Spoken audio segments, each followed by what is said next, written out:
Bonjour, c'est Virginie qui vous parle du tarot et de ces 22 lames majeures. Nous cheminons peu à peu sur voilà, le parcours des 22 lames majeures du tarot de Marseille avec l'idée de vous apporter des mots-clés lorsque vous tirez une lame pour votre journée, pour savoir qu'est-ce que vous avez à vivre, quel est le conseil en fait de votre cœur par rapport à cette journée qui s'annonce.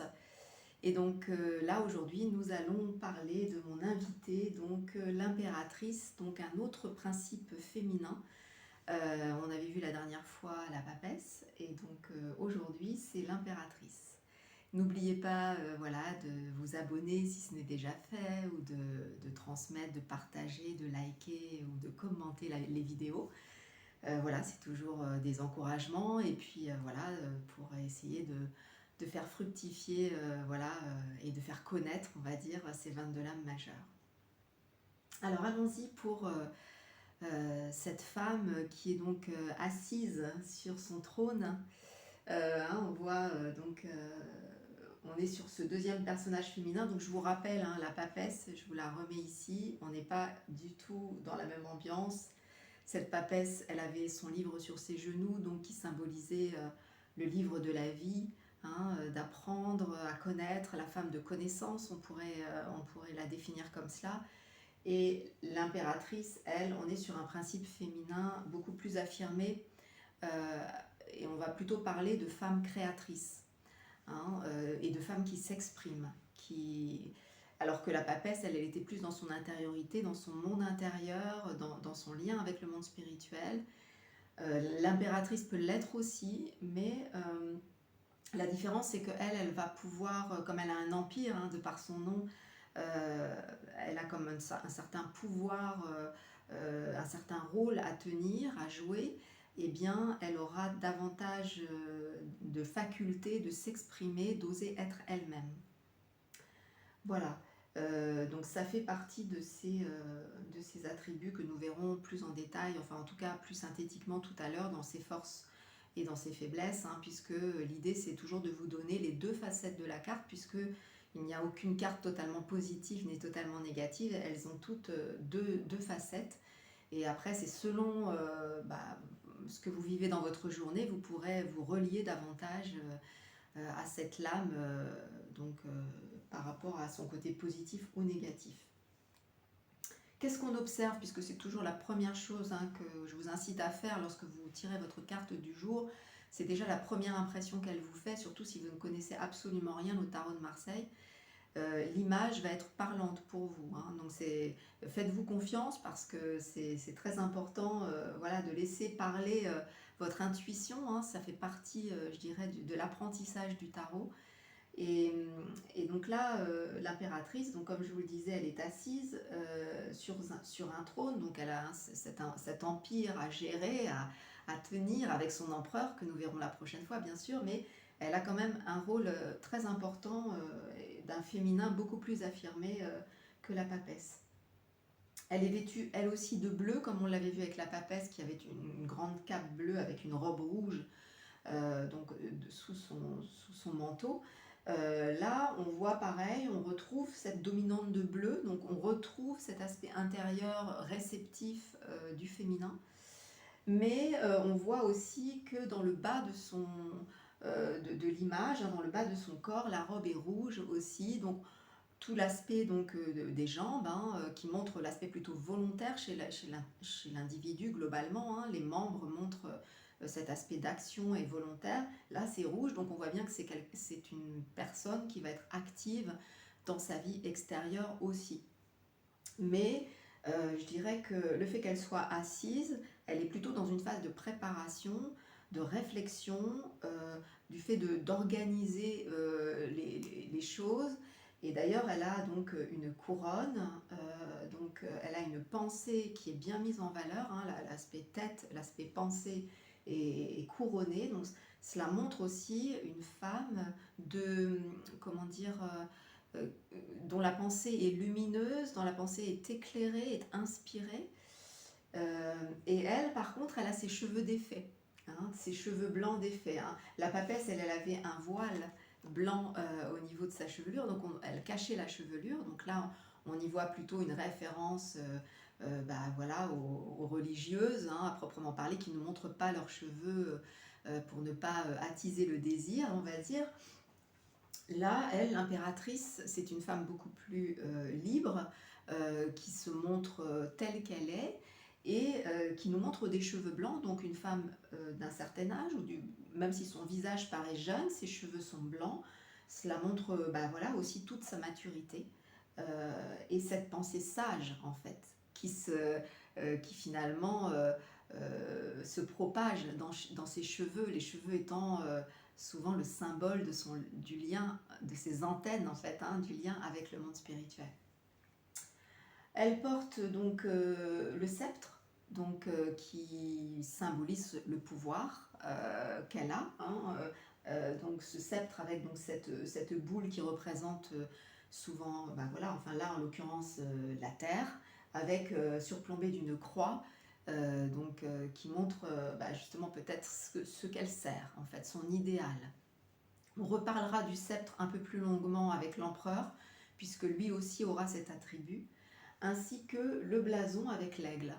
Donc l'aigle étant voilà, l'oiseau, cet oiseau majestueux hein, qui symbolise voilà, aussi beaucoup de royauté. C'est le seul animal qui arrive à regarder le soleil directement. Et ça, ça montre bien justement cette force solaire de cette impératrice et de cet empereur que nous verrons aussi. Donc deux personnages qui vont servir des intérêts plus grands qu'eux, donc qui sont au service de la lumière. Voilà. Ce qu'on peut aussi observer sur l'image, qui est intéressant, je trouve, c'est les broderies de sa robe qui forment comme une coupe au niveau du cœur. Et c'est vrai que c'est une femme de cœur. C'est une femme donc qui se soucie en fait de l'empire et des gens voilà, dont elle s'occupe. Elle a cette envie en fait de donner le meilleur d'elle-même. Et la petite chose aussi à repérer, alors là ça va peut-être pas être évident sur la vidéo, mais je vais peut-être vous l'approcher. En fait, on voit au niveau de la gorge, elle a comme la marque d'une pomme d'Adam, alors que normalement la pomme d'Adam, c'est souvent attribué à l'homme, mais là, c'est accentué. Donc, ça représente bien ce qui la caractérise, c'est-à-dire la parole. En fait, l'impératrice, sa particularité, c'est sa faculté de communiquer, d'exprimer, de créer, et donc d'oser en fait affirmer ce qu'elle pense, donc dans cette couronne, hein, ce qui lui vient, donc d'arriver à le formuler de façon juste et avec le cœur, et d'oser en fait l'exprimer.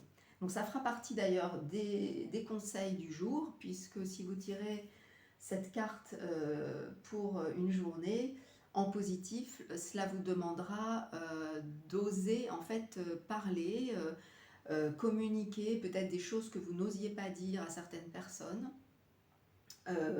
d'oser parler en public, pourquoi pas, d'oser présenter un projet aussi, parce que l'impératrice, c'est une femme, comme je le disais au tout début, une femme créative ou créatrice, et elle a cette faculté de pouvoir transmettre voilà, un projet qui lui tient à cœur, d'arriver à l'organiser, à le penser, à l'exprimer, et ensuite, avec l'empereur, elle arrivera à le concrétiser.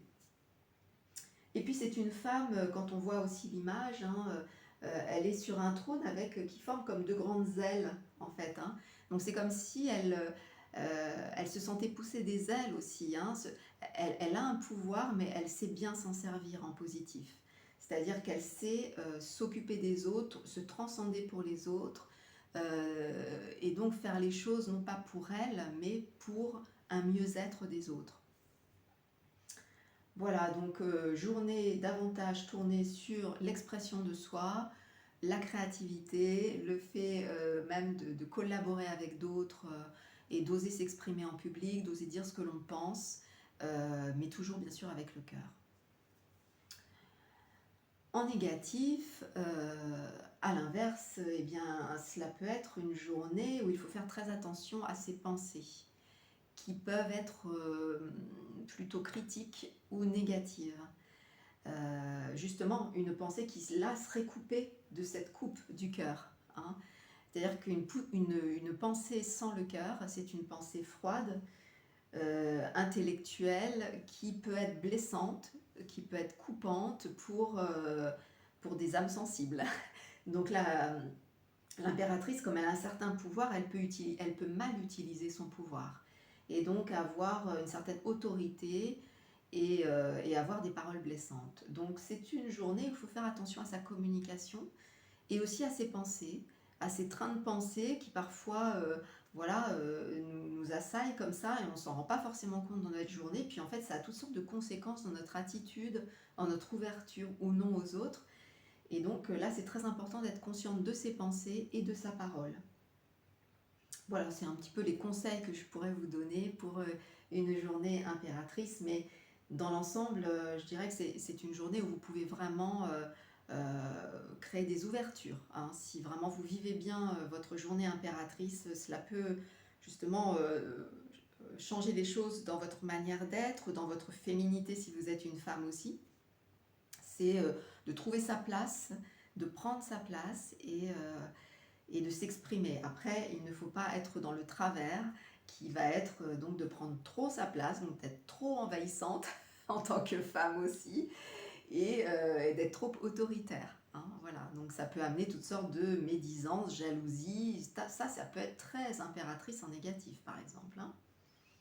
Donc voilà les petits conseils du jour.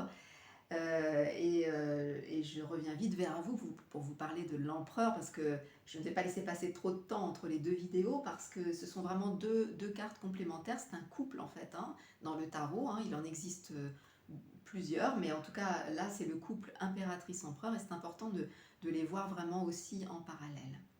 Voilà, je vous souhaite une très bonne journée impératrice et je vous dis à très bientôt. Prenez soin de vous, au revoir.